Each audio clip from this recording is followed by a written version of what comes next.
ABC News reporting tonight that the Trump administration accidentally, totally didn't mean to fire the people working on bird flu. No idea how that happened. Now the bird flu experts at USDA, they are trying to hire them back. They did this with the National Nuclear Security Administration as well, which we talked about on last night's show. Now it's with the bird flu workers. Oops. What does this button do? Does anybody know what this button does? I thought I should ask because just a minute ago I just pushed it. Does anybody know what it does? Got any other buttons I can push? The Washington Post reports tonight that the Trump administration is considering a plan to incinerate $500 million worth of COVID tests that you've already paid for. It's not because there's anything wrong with these COVID tests, it's just because, I guess, COVID tests, icky. $500 million worth of perfectly good COVID tests that we, the taxpayers, already purchased. They are in storage, they are stockpiled right now, set to be distributed for free to the American people in the event of another big uptick in COVID. But instead, the Trump administration apparently wants to destroy them because, government efficiency.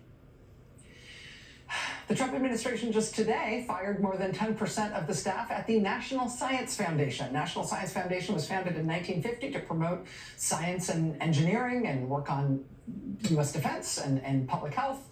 National Science Foundation provides a quarter of the federal support that goes for basic research at America's colleges and universities. It's how we fund astronomy observatories. It is how we fund our research stations in Antarctica. Trump just today fired a huge proportion of their workforce. A senior engineer at the GSA, the General Services Administration, has also just resigned today, reportedly after trying to block people working for President Trump's top campaign donor, Elon Musk, trying to block one of Musk's guys from a system called Notify.gov. Notify.gov is a system whereby the government can contact you directly. Individual citizens can be contacted directly from federal agencies. It is a secure system. It's obviously very sensitive because it's your personal cell phone number that is linked to information about you and your status and involvement with any number of government agencies. Obviously, that's a very sensitive thing. But this man named Thomas Shedd, who until recently worked for Tesla, but was just installed inside the GSA by the president's top donor, Elon Musk, the CEO of Tesla. Mr. Shedd apparently demanded full read-write access to that Notify.gov system. In response, the lead engineer in charge of that system, a GSA employee named Stephen Riley, apparently, quote, objected to Shedd's ability to view phone numbers and variable data for members of the public, information that Shedd, quote, would be able to download and store without anyone knowing. Riley wrote to his colleagues that once he had obtained this information, Shedd, quote, could also grant the same access to others. He said, quote, we have not received a justification for this request, which makes it difficult to suggest alternative approaches that would accomplish Shedd's goals while still being protective of personally identifying information for members of the public. Riley said, quote, I don't believe I can operate a program and system without the ability to manage access to personally identifying information about American citizens. He said, quote, as a result, I have submitted my resignation to GSA. Today will be my last day. The lead engineer at the General Services Administration tried to protect your personally identifying information linked to your cell phone number and resigning in protest when he couldn't do it.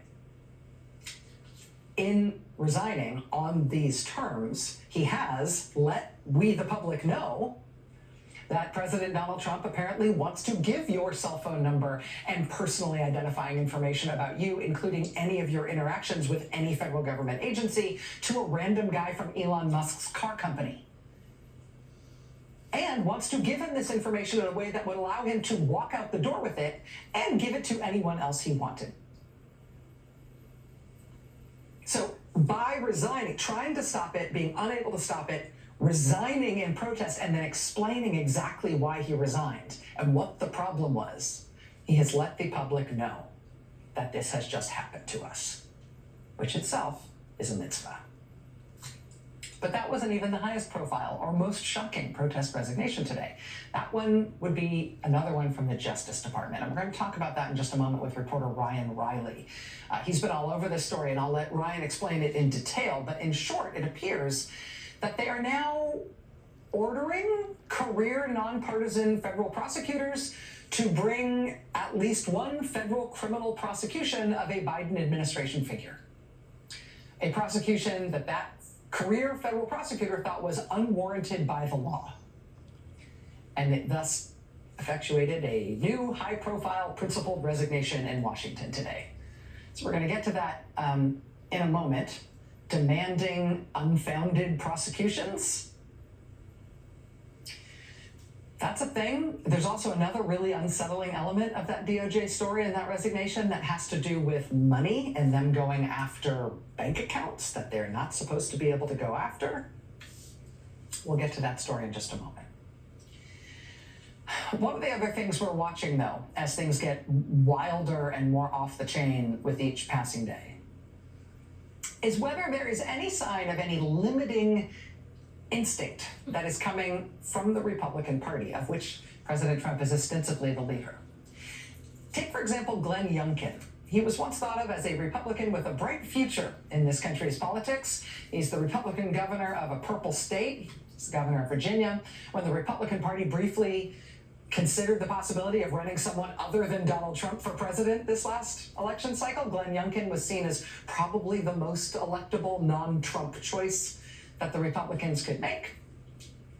They didn't go down that road, though. They picked Trump, and so Glenn Youngkin has melted back into the scenery. He's been plodding along as governor of Virginia in his final term in office. But in Virginia, you do have to consider politics along a slightly different timeline than everywhere else. And that's because Virginia has off-year elections. What that means is that Virginia, this year, will elect a whole new legislature and a new governor. This year, 2025, just a few months from now, which means that Virginia election this year will be the first big partisan test of how Americans are feeling about the country and about politics and about the two political parties now that we've got Trump back in office. So imagine being a Republican governor of a purple state with that kind of pressure on you, right? And in Glenn Youngkin's case, his state also has over 145,000 civilian federal government employees. 145,000 Virginians who are civilian government employees of the federal government. Even more people who work as federal government contractors. In fact, in his state, they get more federal contract money from the federal government than any other state in the country. Why is Virginia so well off? Well, it doesn't hurt that they get over $100 billion a year in federal contracts paid to various Virginia businesses and other entities. And you know, that's fine for Virginia. It's fine for the Virginia economy as long as the federal government isn't now being run like a ketamine-fueled drive-by shooting and arson spree led by a 19-year-old who goes by the name Big Balls. If that is, in fact, how the federal government is being run, and it is, then being the governor of a state like Virginia, which is so radically dependent on the federal government and federal contracting and federal funding, that's a problem. That's like going to bed and thinking you're human and waking up in a burlap sack full of rabid minks. That's like, oh, I guess our state isn't going to work anymore. You might remember that the first full day Trump was in office, he ordered an immediate and indiscriminate freeze of all federal funding. The day after that, Glenn Youngkin, governor of Virginia, poor thing, he wanted to do an event to announce a new round of Virginia school test results. And I'm sure that's what he wanted to talk about. What do you think people wanted to ask him about instead? Headline, Virginia Governor Glenn Youngkin says voters asked for Trump disruption as fallout continues. Dateline, Richmond.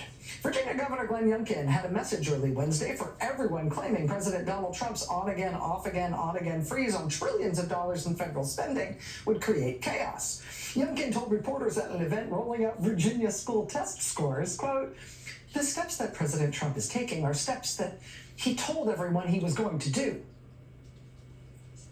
A few hours after he spoke, the White House rescinded the memo ordering the freeze. A little after that, White House Press Secretary Caroline Leavitt said, actually, the freeze is still coming. Youngkin's office did not respond to a request for comment about the changing status. So here's a Republican governor in a state where Republicans are going to have to try to get elected again this fall, in a few months, in a very purple state. And as Virginia residents are being mass fired and having their livelihoods completely thrown into the air in a maelstrom of inexplicable chaos, he's like, I'm a Republican, so I support this. I support this. Yes. He actually said at that event, quote, there may be some disruption to Virginians along the way, and I'm very empathetic to those concerns. We can get through this. But he also said he supports President Trump all the way. So yeah, way to stand up for your people, Gov. We'll get through this. I have so much empathy. We'll get through this. And then later that day, they announced they were rescinding the funding freeze anyway. So he had to, that morning, get out in front of the cameras and just eat it politically. He has to say he accepts what Trump is doing to cause all of this harm to his state and the residents of this state. They send him out there to the cameras to have to say that, to put that on the record, and then they change their mind and reverse the decision anyway. Oops.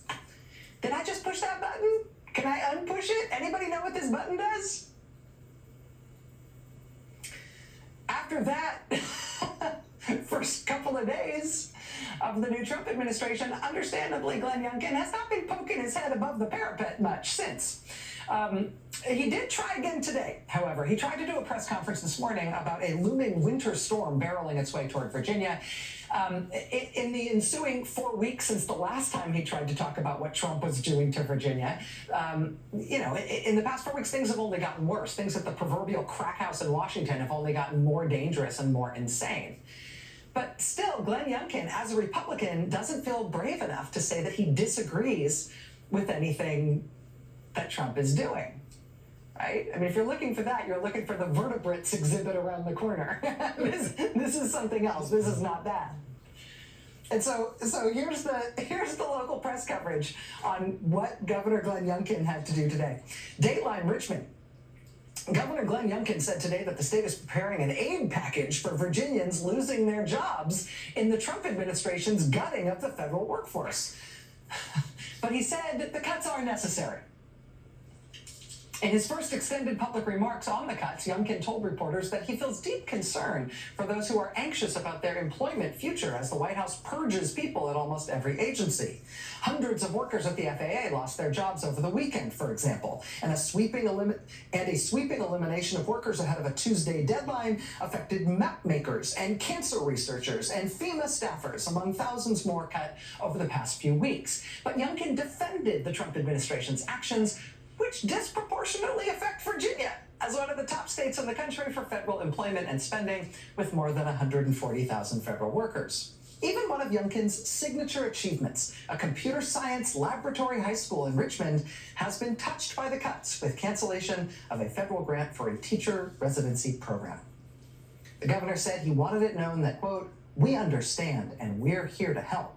He said the state, quote, will have the ability to support federal workers through any job dislocation. But the governor declined to provide details about what kind of help the state is prepared to offer.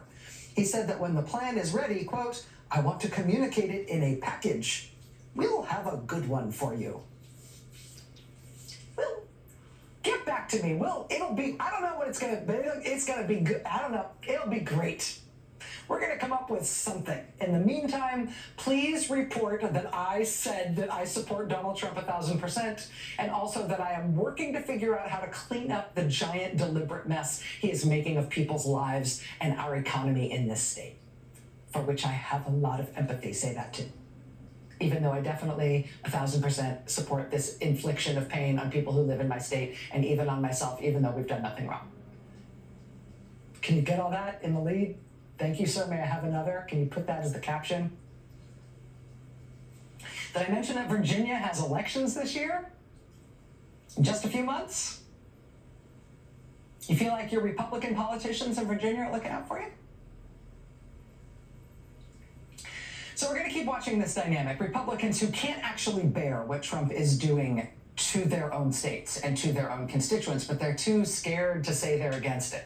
Republican Senator Lisa Murkowski of Alaska asking for exemptions to Trump's cuts and actions, specifically for Indian tribes in Alaska. Republican Senator Chuck Grassley of Iowa asking for an exemption for Iowa farmers to the tariffs on Canada. Republican Florida Congresswoman Maria Elvira Salazar asking for an exemption to the indiscriminate deportation policies. Republican Senator Katie Britt asking for an exemption on the massive cuts to scientific and medical research, saying, you couldn't possibly mean Alabama for those cuts, could you?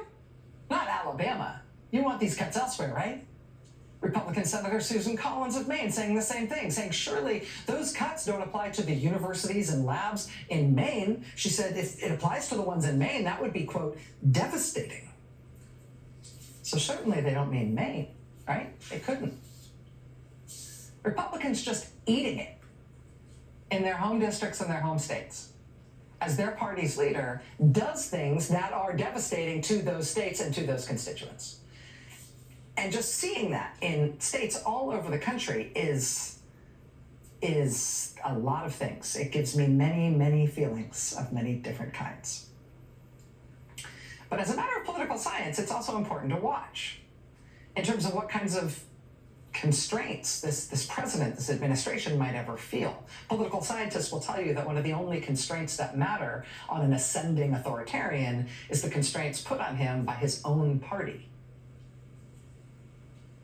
The distance between what people think they voted for and what people realize they got ultimately does matter. Sometimes it's the only thing that matters. The Wall Street Journal yesterday spoke with Trump voters who just 1 month in say they are now horrified by what they helped cause when they voted for Trump. Quote, Stacey White says she voted for President Trump because she wanted lower prices and to stop fentanyl from coming into the U.S. Now, with widespread federal layoffs and expected cuts, she worries her family will lose their house if her partner is laid off from his government-adjacent job. At the dialysis unit where she works, staff has started doing drills for what to do if Immigration and Customs Enforcement comes to deport their patients. Stacey said, quote, when we said safer borders, I thought he was thinking, let's stop the drugs from coming into the country. I didn't know he was going to start raiding places. She said she didn't believe he would actually follow through on some of the more hardline policies he touted during the campaign.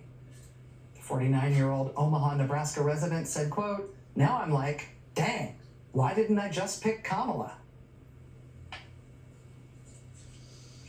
Emily Anderson from Duluth, Minnesota, categorizes her vote for Trump this year as the, quote, biggest mistake of my life. She is horrified by Trump's focus on deportations and use of Guantanamo Bay to hold migrants. She says that Trump has been too focused on, quote, ridiculous, flashing moves such as banning paper straws and renaming the Gulf of Mexico the Gulf of America. Anderson's daughter is an Anderson's daughter's occupational therapist has stopped taking new patients over fears that the practice will have its federal funding dry up. Anderson said, quote, I feel so stupid, guilty, regretful, embarrassed is a huge one. I'm absolutely embarrassed that I voted for Trump. So as long as we still have a political process, voters feeling that way, Trump voters feeling that way, Republican elected officials desperately seeking exemptions for their state from what Trump is doing to try to save their constituents from what Trump is doing, saying Trump's policies are bad if they apply in their state. Republicans finding Trump's actions and chaos and dysfunction not only damaging but indefensible, and they're being caught out at home unable to defend the indefensible. If we still have a political process, that will matter in terms of what Trump can do and for how long. But there's one last thing I want to introduce into the mix here, one real wild card to watch for along these same lines, and it is something that isn't a bread and butter home district economic issue like these ones I've been talking about. It's actually a big picture issue. But I think its political impact is something that's going to be important to watch, because I think there's a chance it might be bigger than what they are expecting, at least what the pundit class is expecting. And part of the reason I think it's safe to say this is at least a wild card is because of how Trump has been talking about it. It's because it's been something that Trump has himself been so cagey and so palpably scared about talking about for so long that I think he knows the public really doesn't want to see this. And I'll show you what I mean. I'll show you what I mean here. It started with a simple yes or no question. Question: have you spoken to Vladimir Putin since your election? Yes or no? Answer: I can't tell you. I can't tell you. It's just inappropriate.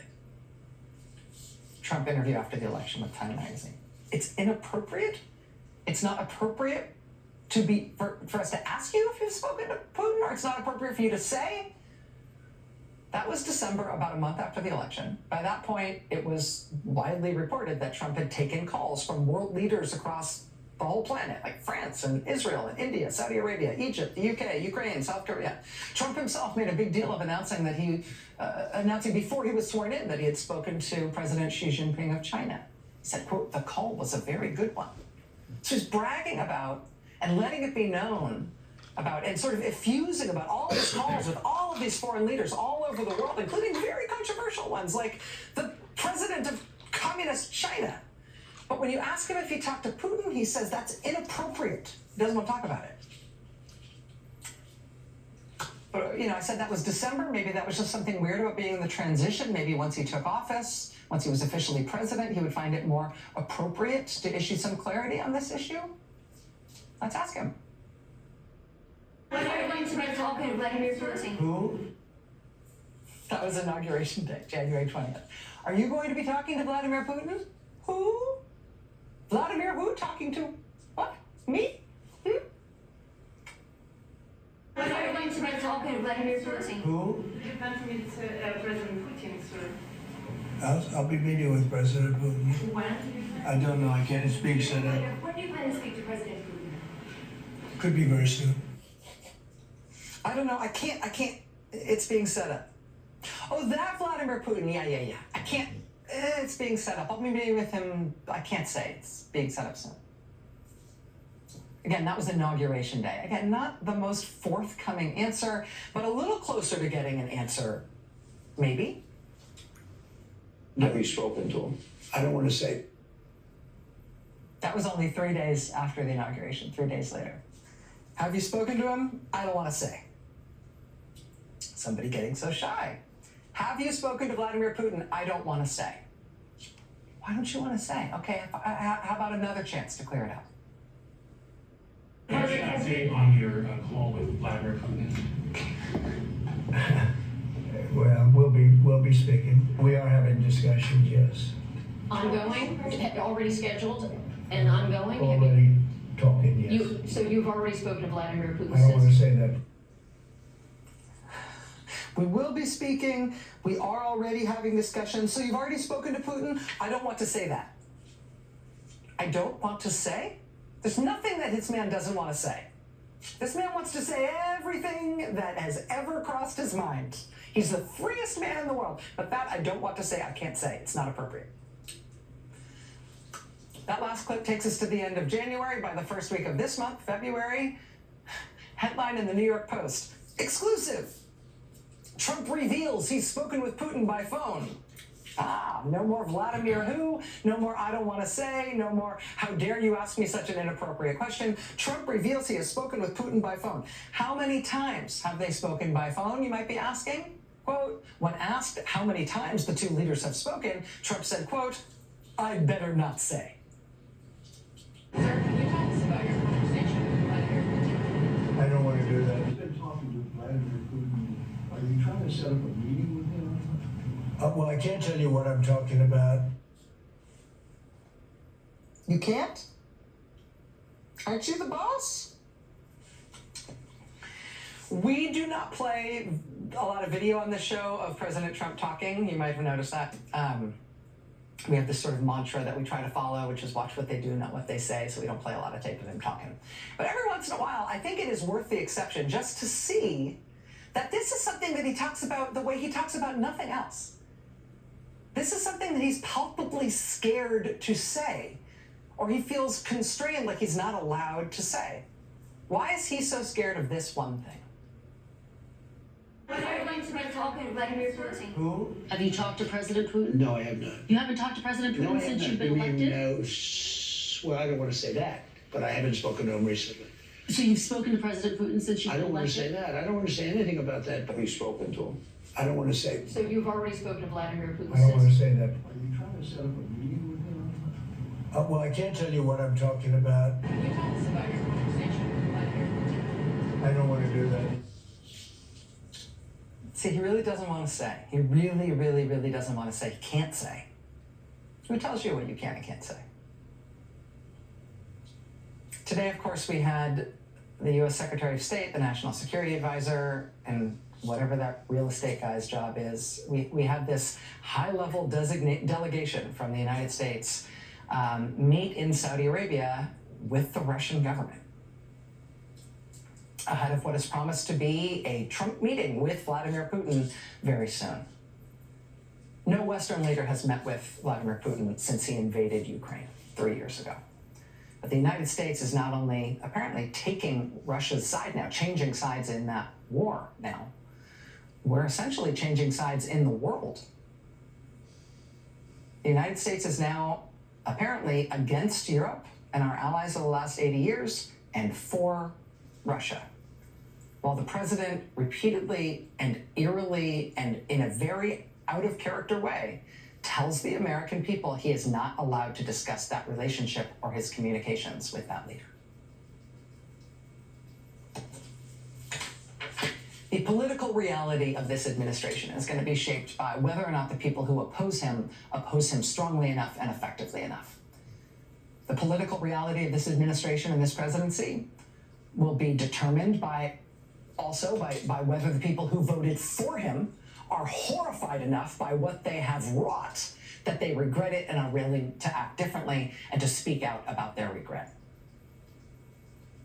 The reality of this presidency and this administration will be determined in some part by whether or not Republican officials realize that their own survival as politicians depends not on sucking up to Trump, but by helping their constituents survive him.